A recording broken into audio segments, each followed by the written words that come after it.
Olá, preparados para mais uma exploração a fundo?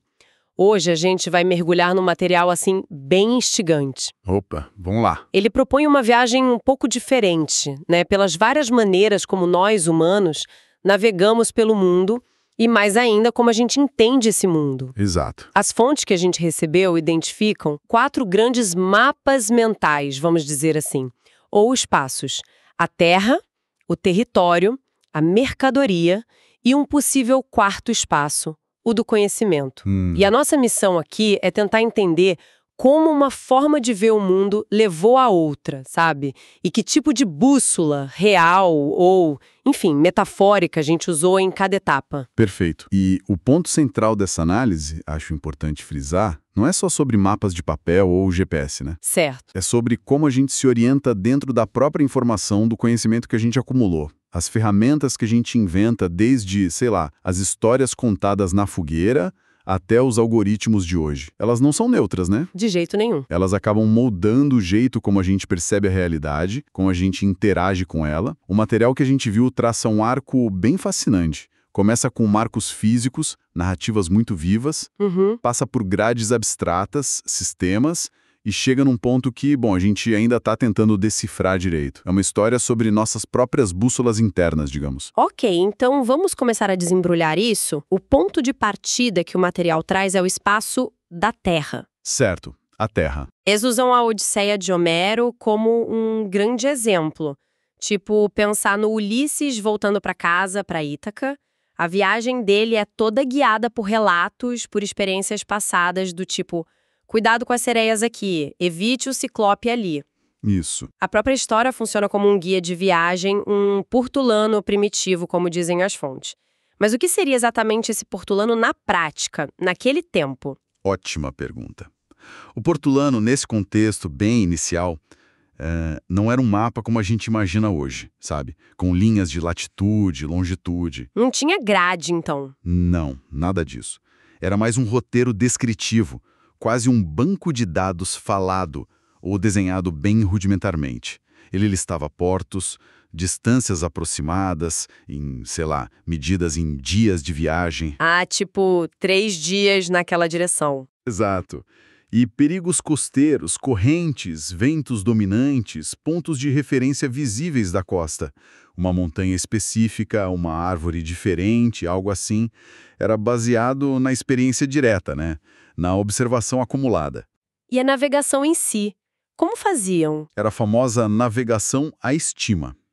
Ou seja, calculada com base na velocidade estimada do barco, no tempo de viagem, na direção mantida, talvez usando estrelas de forma bem básica, mas sem cálculos complexos. Era muito qualitativa, muito sensorial. Entendi. Então o conhecimento vinha muito da experiência vivida e compartilhada ali na comunidade. As fontes até mencionam a cegueira de Homero como um símbolo disso, né? Desse saber mais tátil, corporal, Exatamente. ligado aos sentidos, à memória coletiva. Quer dizer, não era preciso ver no sentido moderno com os olhos, mas saber através da história contada, da experiência que era transmitida. Perfeito. O instrumento principal de conhecimento nesse espaço da Terra é o relato. Seja o mito, a epopeia, o conto popular, ou mesmo as instruções práticas passadas de geração em geração, sabe? Pensa no Aedo na Grécia Antiga ou no Griot na África. Eles eram os guardiões da memória, os organizadores do espaço social e geográfico através da narrativa. Que papel fundamental. Muito. Essas histórias continham o algoritmo essencial para a sobrevivência e para a identidade do grupo. Uma sequência de ações testada e aprovada pela experiência que funcionava para resolver problemas como voltar para casa ou como realizar um ritual importante. Não precisava de prova lógica formal, entende? Só de eficácia prática. Funcionou? Então tá certo. Basicamente isso. O conhecimento era encarnado, fazia parte do corpo, da comunidade, o clã, a tribo, e estava intimamente ligado à terra física, aos seus ciclos, aos lugares sagrados. O foco era manter a conexão com as origens, com o devir começo eterno, como diz o texto. Aquele ciclo meio imemorial das coisas, como sempre foram feitas, os rituais que se repetem.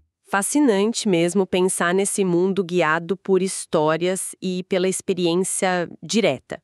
Mas aí, né, pelos séculos XV e XVI, acontece uma reviravolta gigantesca com as grandes navegações. Sim, uma virada de chave. A ambição muda completamente, já não basta saber voltar para Ítaca, agora a ideia é se lançar em mares totalmente desconhecidos, onde não tem relato prévio, não tem portulano, como é que se navega no vazio? É a grande questão. E é aí que entram esses instrumentos, né? O quadrante, o astrolábio. O texto fala em tomar a estrela.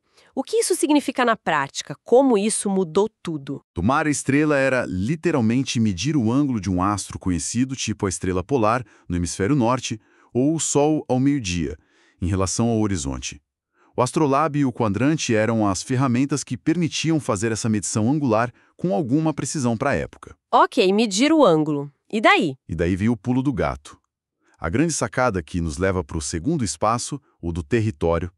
Essa medição angular, especificamente a altura da estrela polar, dava a latitude no navio. Ah, Ou seja, permitia saber o quão ao norte ou ao sul você estava em relação ao Equador, sem depender de pontos de referência na costa. Era um ponto abstrato, matemático, fixado pelo céu. então, pela primeira vez, dava para saber sua posição em mar aberto, longe de tudo? Isso deve ter sido, assim, revolucionário. Totalmente. E como isso levou à ideia de um mapa quadriculado universal, que é o que a gente usa hoje, basicamente? Exatamente. A latitude deu a primeira coordenada confiável.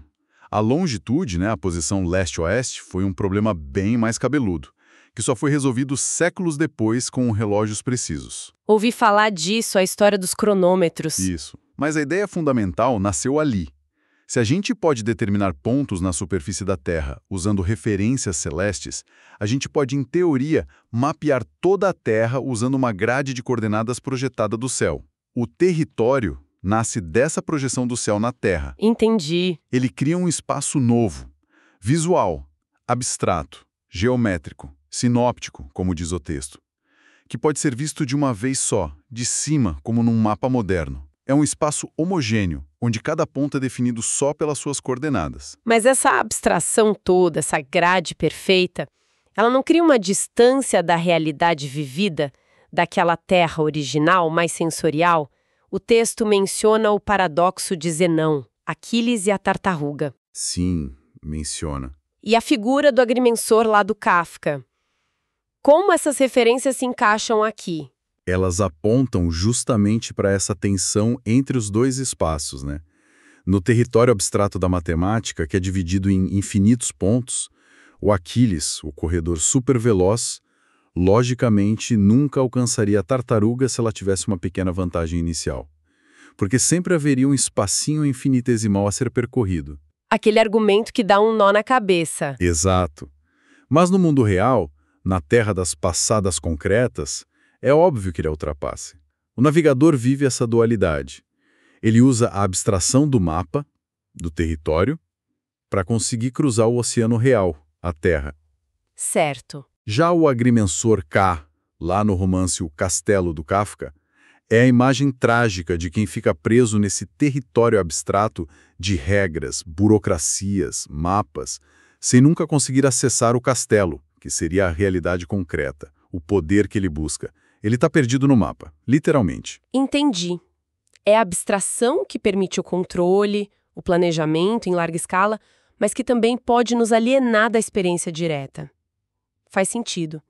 E qual o tipo de conhecimento que floresce nesse espaço do território? O conhecimento aqui se torna sistêmico, e a rainha dele é a geometria.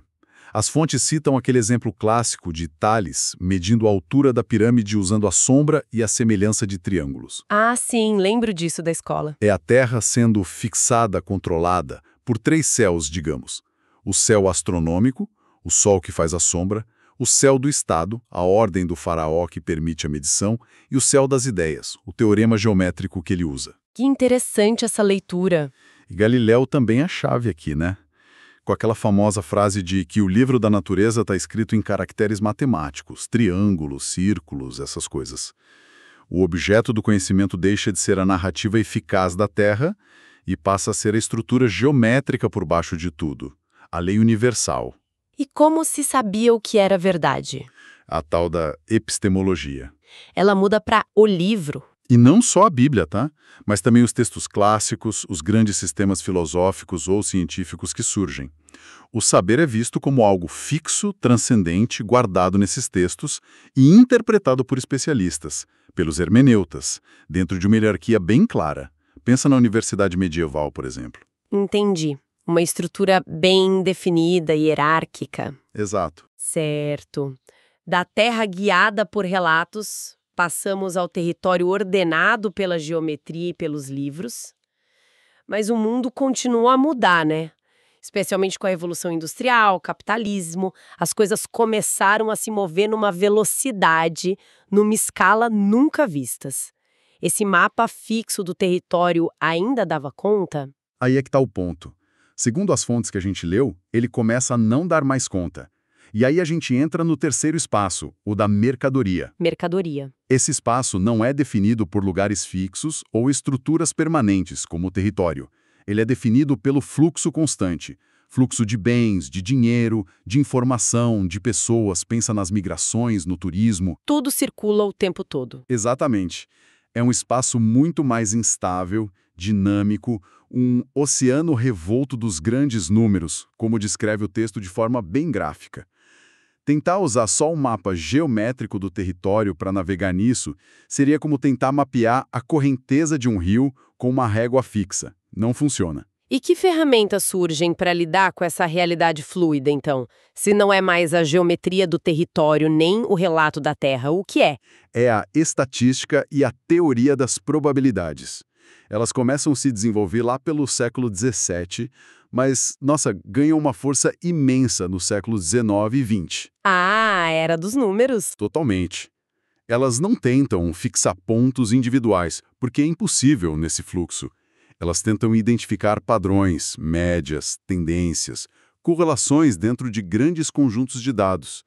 Em vez de um mapa estático, você cria mapas dinâmicos, gráficos de bolsa de valores, curvas de crescimento populacional, índices de inflação, pesquisas de opinião, medições de audiência.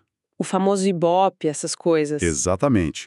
O exemplo do Audimat que as fontes citam é isso, um sistema que mede estatisticamente o que a massa está assistindo na TV. Ele cria um mapa variável do fluxo de atenção. É um mundo quantificado. Mas essa abordagem estatística toda deve ter consequências, imagino. Se tudo vira número e média, o que acontece com o indivíduo, com a qualidade única das coisas? Exato. Essa é uma das grandes implicações que o material aponta. No espaço da mercadoria, o indivíduo tende a se dissolver no perfil estatístico, sabe? No consumidor médio, no eleitor típico. As qualidades, as singularidades, são muitas vezes reduzidas a quantidades mensuráveis para que possam circular e ser comparadas mais facilmente no mercado. Faz sentido. E o céu que orienta as decisões, digamos assim, não é mais a esfera celeste perfeita e previsível lá do Teruí. É o céu incerto da conjuntura, econômica, social, midiática, um céu de previsões probabilísticas, de riscos calculados. Um céu bem mais nublado, então. Bem mais e bem mais mutável. E os objetos de estudo da ciência, eles mudam também nesse contexto? Com certeza. O foco se volta para o próprio fluxo, para a dinâmica dos sistemas. Pensa na termodinâmica, que nasceu justamente para entender as máquinas a vapor da Revolução Industrial, que são puro fluxo de energia. Ah, claro. Pensa na teoria da informação de Shannon, em meados do século XX, que busca quantificar a comunicação. Embora o texto faça aquela ressalva crucial, né? Medir a quantidade de informação em bits está muito longe de capturar o significado ou a relevância dela. Uma diferença fundamental. Gigantesca. E teorias como a do caos determinista, os fractais, também surgem nesse contexto, tentando modelar sistemas complexos e imprevisíveis que caracterizam esse espaço da mercadoria. O espaço é descrito quase como acústico, sabe?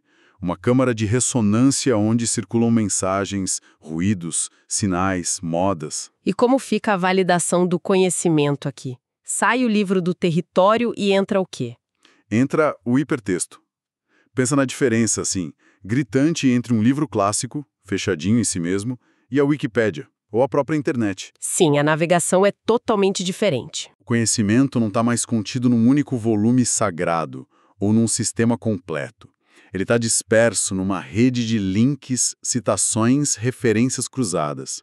A enciclopédia vira quase um índice, um ponto de partida para você navegar na rede.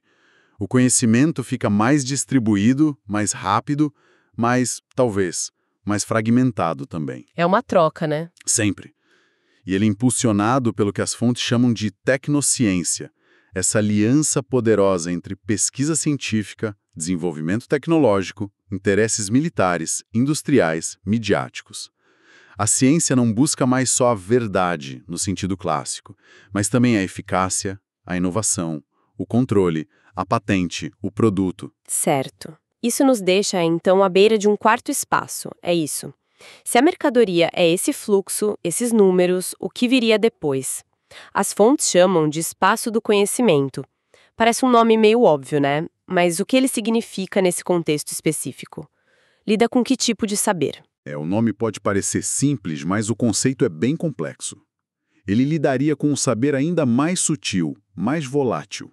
Um conhecimento cujo valor e significado dependem radicalmente do contexto, do projeto, dos objetivos de quem está buscando ou criando esse conhecimento. Ah, então não é só informação bruta. De jeito nenhum. Não é só informação quantificada, como na mercadoria, nem só estrutura abstrata, como no território, nem só o relato eficaz, como lá na Terra. É um conhecimento ligado à significação, à relevância, à singularidade, à experiência subjetiva mesmo. O desafio aqui é imenso. Como é que você mapeia ou navega num universo onde o próprio ato de conhecer transforma um mapa? O texto fala em organizar o organizante. Organizar o organizante. Isso soa bem complicado. Que tipo de ferramenta poderia fazer uma coisa dessas? O texto propõe os tais cinemapas. Confesso que o nome me deixou bem curiosa. Seria tipo um mapa em movimento? Como funcionaria na prática? É diferente de, sei lá, um gráfico interativo que a gente já vê por aí? É mais do que um gráfico interativo comum.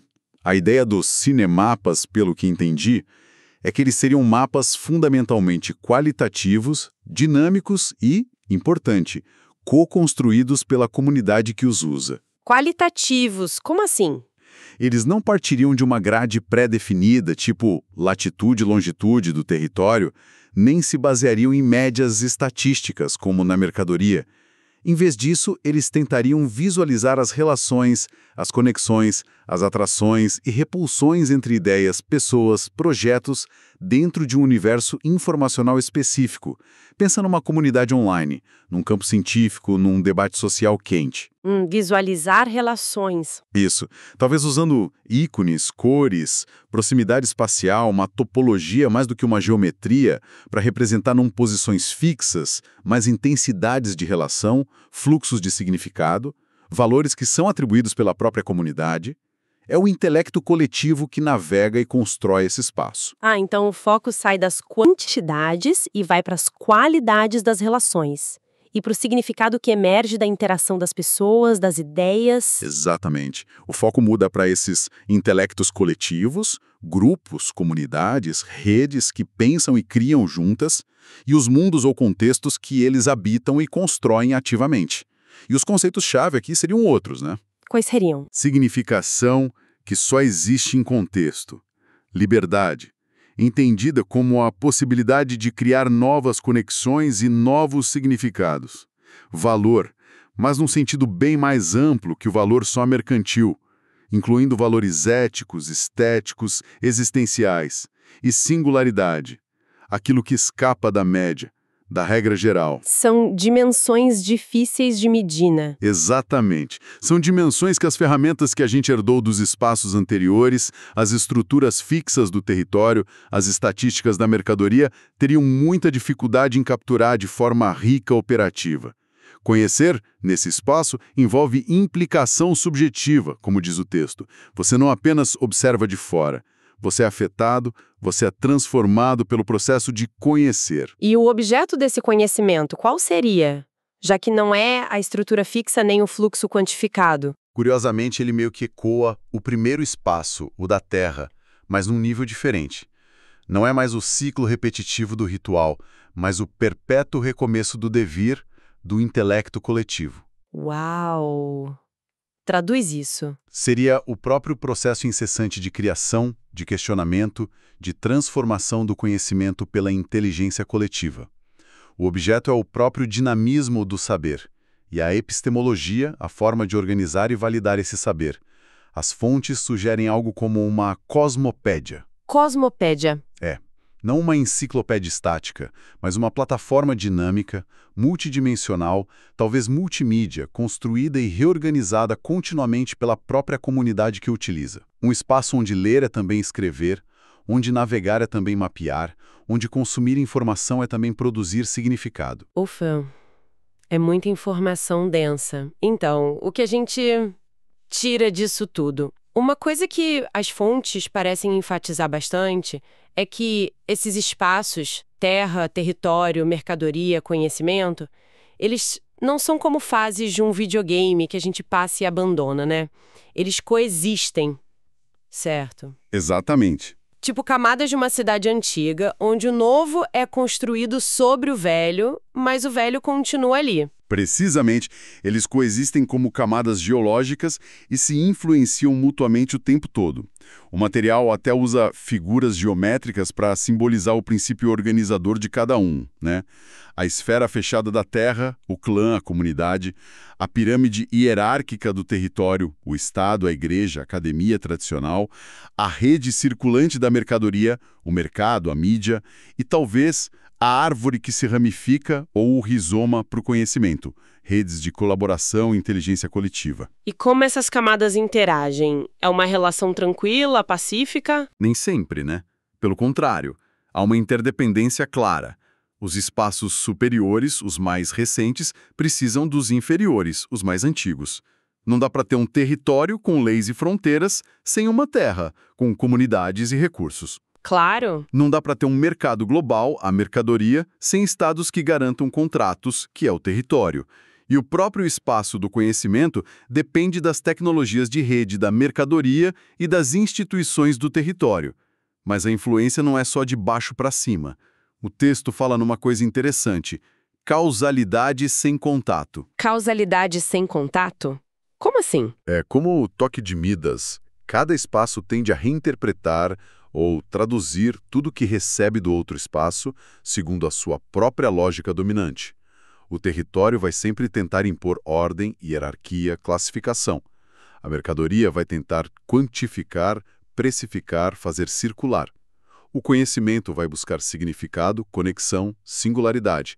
Cada um puxa para o seu lado, entende? Entendi. E isso pode gerar conflitos, imagino. O texto chega a falar de patologias. Sim, fala. As fontes descrevem 3 patologias principais, usando os pontos cardeais de uma forma bem simbólica. O mal do sul seria quando a lógica da terra pensa no tribalismo, no clã, na máfia, na corrupção baseada só em laços pessoais invade e domina as estruturas do território. O Estado de Direito, por exemplo, ou da mercadoria.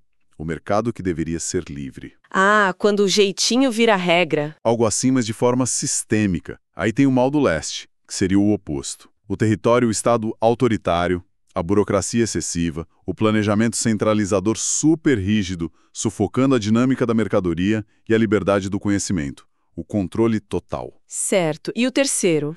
O mal do norte. Esse seria a lógica da mercadoria, a quantificação incessante de tudo, a busca do lucro a qualquer custo, a sociedade do espetáculo, a tecnociência sem direção ética dominando e esvaziando o próprio espaço do conhecimento, de significado, de propósito. Tudo vira produto, tudo vira número, sem pensar no pra quê. Nossa, são diagnósticos bem fortes. E existe uma saída? Uma direção para seguir para evitar essas patologias? Simbolicamente, a direção que o texto aponta para explorar o potencial desse quarto espaço, superando essas patologias, seria o oeste, a direção do desconhecido, da fronteira a ser explorada, onde novas formas de navegar e organizar o saber poderiam emergir. Que viagem que a gente fez hoje. Começamos lá com o Ulisses se guiando por relatos na Terra, né? Passamos pelas grades abstratas dos mapas do território, atravessamos os fluxos rápidos e os números da mercadoria, E agora a gente vislumbra esses mapas vivos, coletivos do espaço do conhecimento. Fica muito claro como nossa forma de estar no mundo e de saber o mundo se transformou radicalmente. Muito. E como essas camadas todas ainda convivem dentro da gente e da nossa sociedade hoje. Sem dúvida nenhuma. E para deixar talvez uma última imagem para reflexão, o material que a gente analisou evoca aquele contraste famoso entre duas culturas da antiguidade grega, Micenas e Quinos. Ah, sim!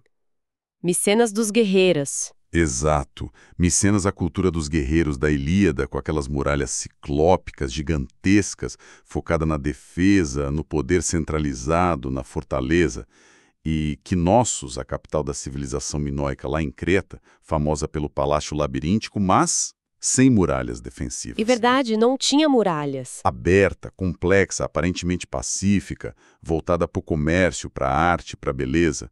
Uma organização social talvez mais distribuída, a gente não sabe ao certo. A provocação que fica é, se os minoicos, sem essa obsessão pela fortaleza, conseguiram criar um labirinto de altíssima complexidade cultural, social, estética, que tipo de labirinto talvez digital, aberto, colaborativo a gente pode construir hoje para navegar nesse emergente espaço do conhecimento? Boa pergunta. Como usar as ferramentas da inteligência coletiva para explorar os oceanos de informação e significado sem cair nas armadilhas da mentalidade de fortaleza, que seria o controle excessivo do território, ou da pura circulação vazia de sentido, que seria o mal do norte da mercadoria. Talvez o mistério da escrita linear a escrita minoica, que até hoje ninguém conseguiu decifrar. Continua um enigma. Pois é, talvez esse enigma nos lembre que ainda existem formas desconhecidas, talvez mais pacíficas, mais criativas, de organizar nosso saber